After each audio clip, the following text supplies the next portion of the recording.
Hey guys, it's me Keisha, and I'm here with this week's All Tea All Shade Real Housewives of Dubai, Season 2, Episode 6. I must say that this episode really gave me hope for the future of this show because before this week's episode, it was pretty much about the glitz and the glam of it all and petty arguments and stuff like that. It was very surface level. And I feel like with this franchise, we had yet to really go deep with these women, you know what I'm saying, and get some real family issues or things that they were really worried about or concerned, like stuff that was really affecting them, like the real stuff. And I feel like we got that in this week's episode. So we pick up where we left off last week with Talene and Brooks going at it. And Talene tells Brooke that she can't take accountability for anything. And she can't. She's very dismissive. She doesn't like to have her feet held to the fire. And meanwhile, while they're going back and forth, Chanelle over there instigating. If it was anybody else, I might would have felt some type of way. But since it's Brooks, I really don't care. But she was over there instigating, talking about some, look at Talene agreeing with Stanbury. Child, so petty. While they're going at it, Sarah over here acting like she her life coach, acting like she Iyanla trying to coach Brooks on what to say and how to say it and what she really meant. And Stansberry was like, girl, butt out. Let her speak for herself. She's a grown woman. She know how to talk and she's saying exactly what she want to say. And Stansbury also called Sarah a hypocrite because she was like, girl, last year you couldn't even stand her. And she was like, all this kumbaya stuff, this therapy stuff that you be trying to do is a bunch of bull. And I cracked up because I was like, thank you, somebody finally said it to Sarah, because you always trying to be Mrs. Fixer-upper. Like, girl, get somewhere and sit down, you fake Angelina Jolie.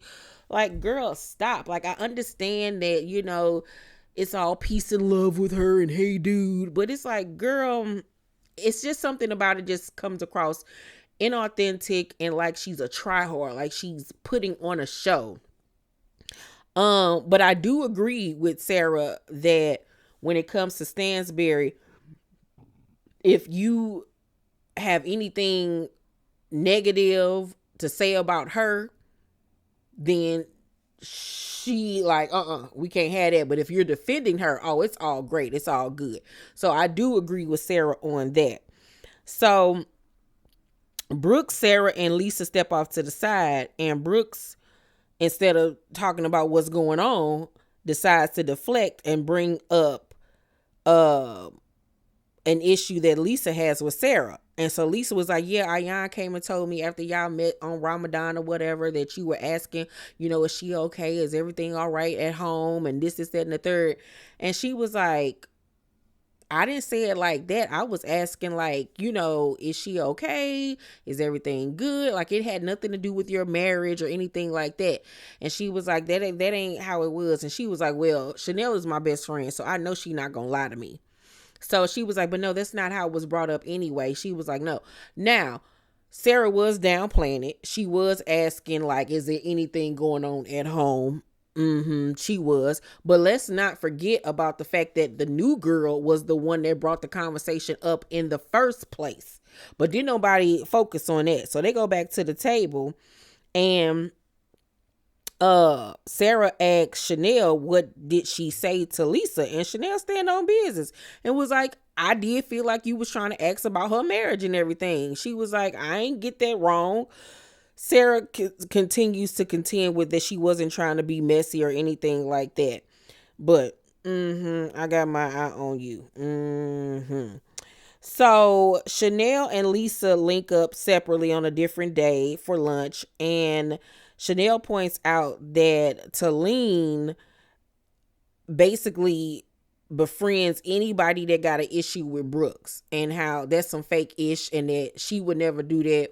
And Lisa was like, yeah, I would never do that. Like, we would never do that to each other. And it's so sad that they end up falling out this season. I hope that they can really make their way back to each other and that it was just a big understanding. But Chanelle said in her interviews that it had nothing to do with Stansbury, and that Lisa did something to her that was really effed up. So I can't wait to find out what it is.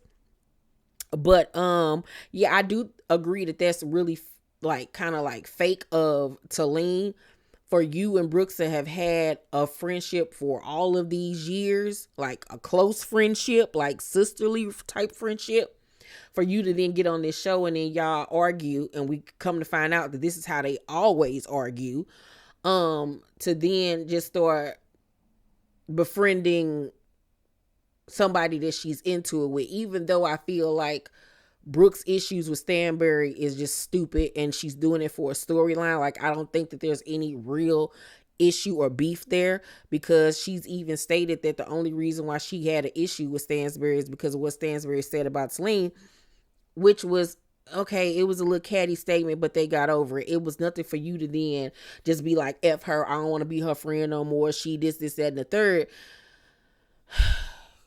It's like, girl, can we not?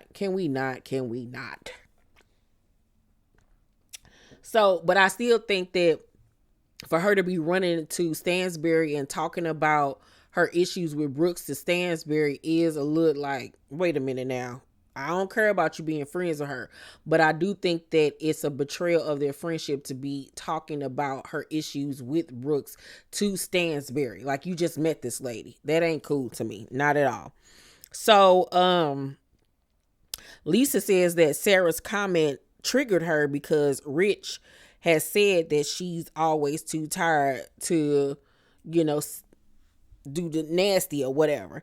And it made her feel bad because she's always on the go. She never has a minute for herself. She doesn't have a nanny. Like, she's the one that take care of her kid, going pick them up from school, taking them to all of their extracurricular activities, running her business, filming for the show, trying to be a wife. Like, she got a lot going on. You know what I'm saying? She's trying to be Superwoman. And she says that her mama even said, like, if Rich ever did decide to leave, like, Mina Rose or whatever, Mina Monroe or whatever her line is, needs to be her backup plan. And she was like, it is my backup plan. And Chanelle was like, the fact that you even saying that is like crazy to me. She was like, you need to talk to him and tell him how you are stressed out and overwhelmed with things. And it's okay to get some type of assistance and help. You got 3 kids, you know what I'm saying? 3 boys at that. You running the business, you filming for the show, you trying to be a wife. You know what I'm saying? I know she got help in the house as far as a cook or whatever that helps her around the house, but maybe you do need that type of extra assistance or whatever. And there's nothing wrong with saying that you need help. I think that Rich loves her, though. I don't see him leaving her, but you just, like she said, you never know. A rainy day could come about. Lisa tears up and cries, and Chanelle tears up. And that's why I was like, I really root for their friendship, because they had a genuine friendship there. And you can tell Chanelle really loved Lisa and vice versa. Like, this wasn't no surface level TV friendship.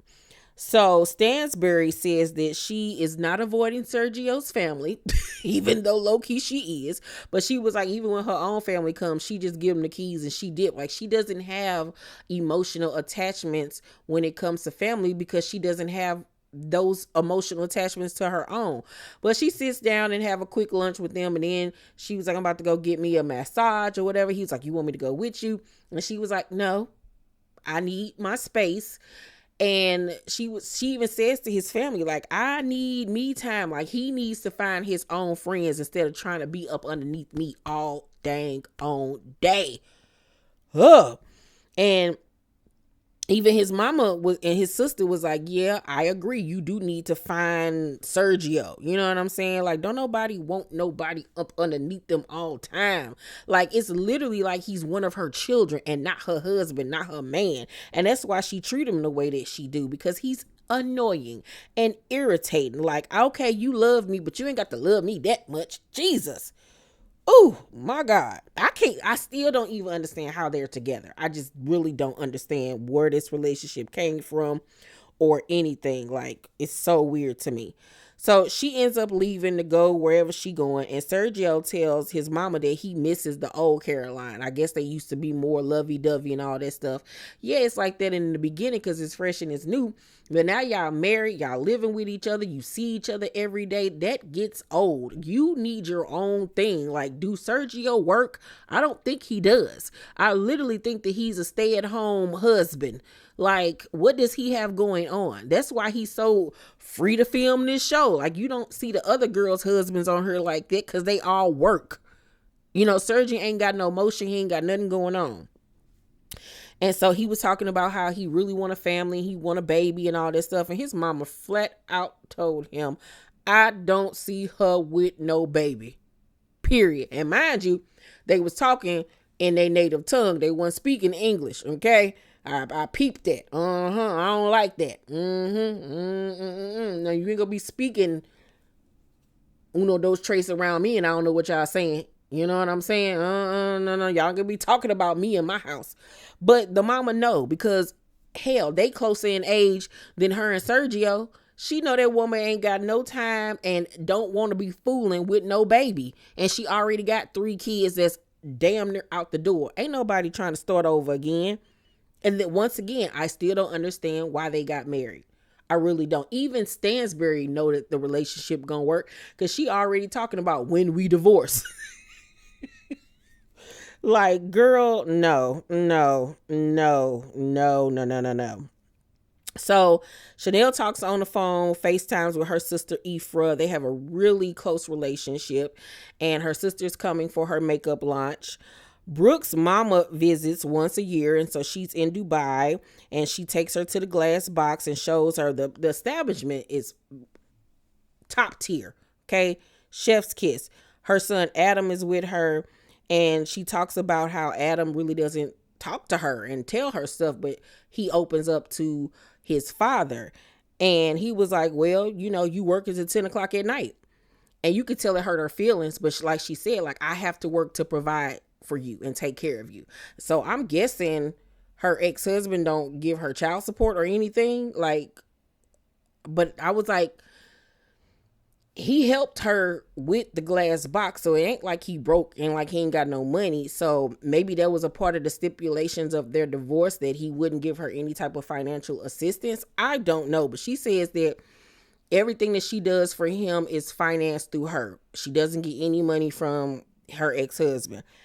But she tries to explain to him, like, I'm a single mom, I gotta work or whatever.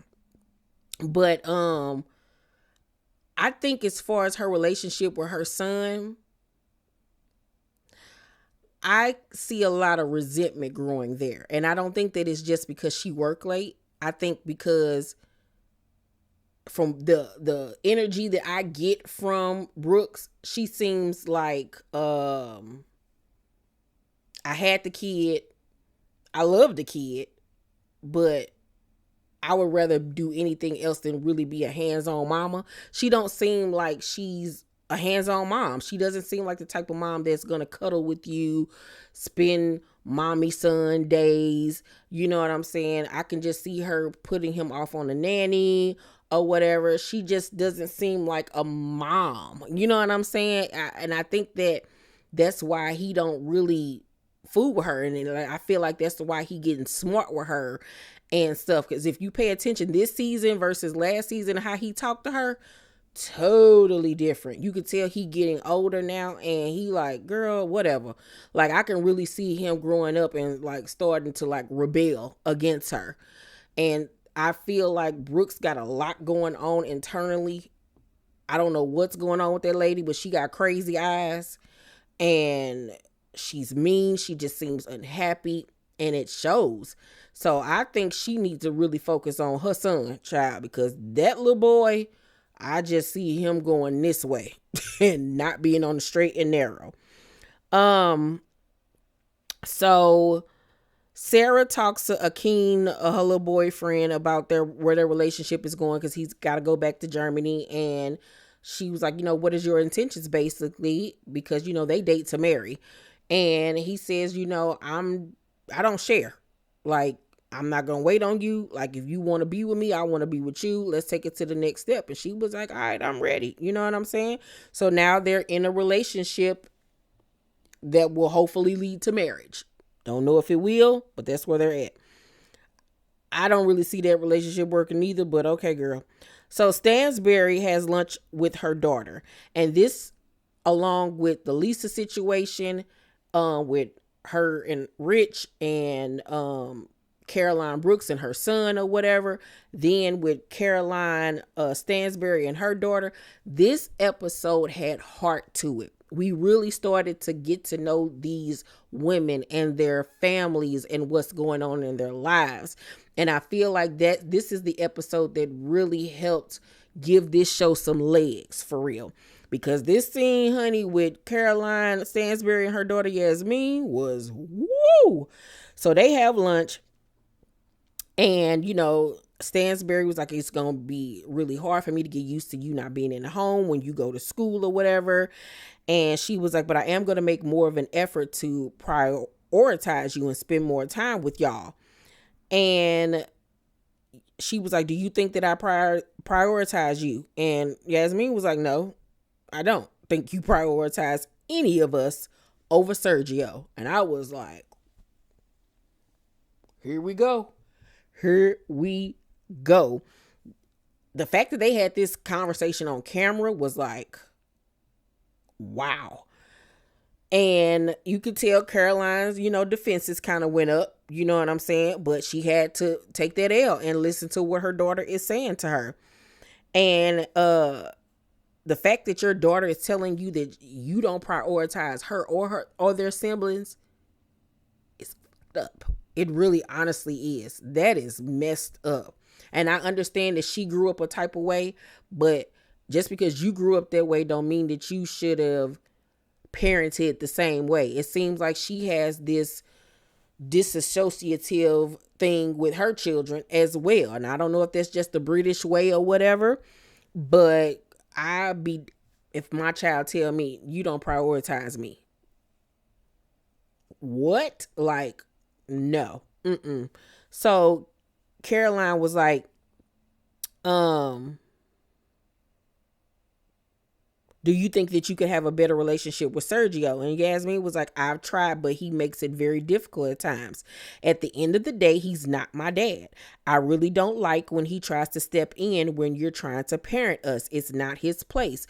And I 1000% agree. Like, sir, you're old enough to be my boyfriend. Young enough to be my boyfriend versus my mama's man. Like, how you think you about to come up in here and try to tell me what to do or butt in when my mama is trying to chastise me or whatever? Like, sir, sit down. I have a father. This ain't got nothing to do with you. You know what I'm saying?